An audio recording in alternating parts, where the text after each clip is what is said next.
UP में 10 सीटों पर उपचुनाव होने थे, लेकिन घोषणा सिर्फ 9 सीटों पर हुई। आखिर अयोध्या के मिल्कीपुर में चुनाव की घोषणा क्यों नहीं हुई?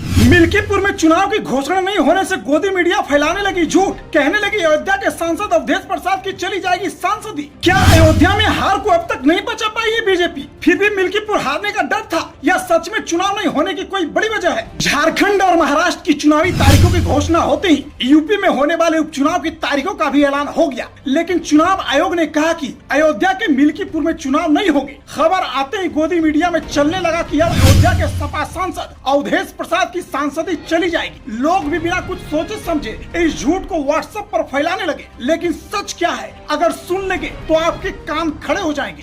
मिल्कीपुर में चुनाव क्यों नहीं होंगे और सपा सांसद के सांसदी जाने की खबर क्यों चलने लगी, ये वीडियो में हम आपको आगे बताएंगे। उससे पहले आपको ये बता देते हैं कि अयोध्या की हार बीजेपी के लिए कितनी महत्वपूर्ण है। जब से अयोध्या से अवधेश प्रसाद जीत कर आए हैं, पूरे दुनिया की ही नजर उन पर टिक गई है। संसद में भी राहुल गांधी और अखिलेश यादव जैसे नेताओं के साथ ही दिखते हैं। संसद टीवी का कैमरा भी उन्हीं पर फोकस रहता है। मीडिया में कोई ऐसा दिन नहीं जब उनके बारे में बातें नहीं होती है। बीजेपी बैसाखी के सहारे सरकार तो भले ही चला रही हो, लेकिन अयोध्या की हार की गम उन्हें अगले 5 सालों तक सोने नहीं देगा। यही वजह है कि कुछ लोग अभी भी अवधेश प्रसाद की जीत को पचा नहीं पा रहे हैं। तभी तो उनके बारे में कुछ भी उल्टी सीधी खबर आती है उनकी बाँचें खिल जाती है। कुछ दिन पहले उनके बेटे को लेकर एक खबर आई तो भाजपाई खुशी के मारे नाचने लगे, लेकिन चुनाव की तारीख आते आते मिल्कीपुर का मूड बदल गया तो फिर से मायूस हो गए। अब चुनाव आयोग ने मिल्कीपुर में चुनाव की घोषणा ही नहीं की, जिससे सियासी गलियारे में ये चर्चा चलने लगी कि बीजेपी मिल्कीपुर में अपने हार को लेकर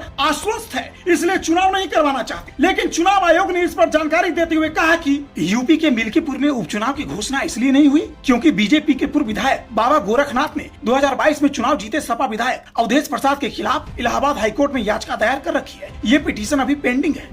लेकिन चुनाव आयोग के इस दावे को समाजवादी पार्टी ने तुरंत ही खारिज कर दिया और समाजवादी पार्टी के प्रवक्ता फखरुल हसन चांद ने चुनाव आयोग की मंशा पर सवाल खड़े कर दिए। उन्होंने कहा कि मिल्कीपुर का मामला कोर्ट में है तो चुनाव नहीं होगा, पर वैसा ही केस सीसामऊ विधानसभा सीट का है तो वहां चुनाव हो रहा है। सीसामऊ से समाजवादी पार्टी की विधायक रहे इरफान सोलंकी ने भी कोर्ट में याचिका दायर की है। उन्होंने निचली अदालत से मिली सजा को ऊपरी अदालत में चुनौती दी है।